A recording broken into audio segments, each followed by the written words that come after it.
Rhino preservation remains a challenge in Africa, according to a report by the International Union for Conservation of Nature, which indicates that the over 20,000 remaining rhinos on the continent are in danger due to poaching. Now, the Africa Rhino Special Group outlined their concern over the declined number of rhinos on the continent, saying wildlife faces immense pressure in Africa. The expert group also lauded the commitment of stakeholders in some countries to protect the rhino family. Let's have more details of that in this report.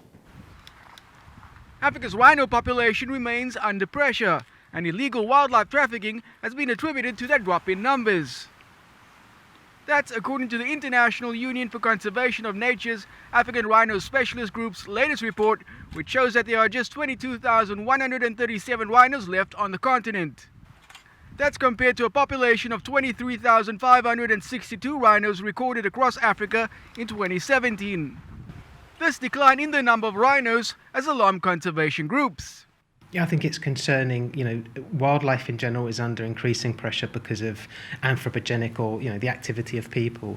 Anything that we can do to reduce those pressures, even if wildlife trade isn't the primary cause of declines, it's something that we can control. If we can work on consumer demand, if we can shift to other alternatives, for example, with traditional medicine, if we can look for herbal alternatives that are available, anything that we can do to release the pressure off of wild animals from wildlife protection's perspective is going to be a huge step forward towards protecting and maintaining animals in the wild, which is where they belong ultimately.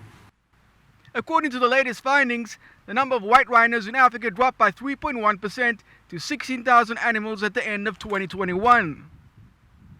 Black rhinos, on the other hand, increased by 3% to 6,200 animals.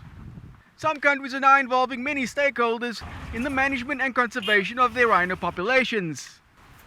Experts say such initiatives are beginning to pay dividends. The International Rhino Foundation is very supportive of these community reserve programs, these collaborative programs, some of which, many of which actually are a combination of the private reserves that are abutting national parks and or in collaboration with national parks. But when we have to ask ourselves the tough question of where rhinos might be in 20 years, it's probably on private reserves. In total, 2,707 rhinos were killed across Africa between 2018 and 2021. There were 1,588 rhino-related arrests made during the same period. The report indicates that rhino populations that are co-managed by local communities, the private sector and governments are performing far better than ones that are managed by a single entity, and that there are concerning signs that rhino poaching in Africa is returning to pre-pandemic levels.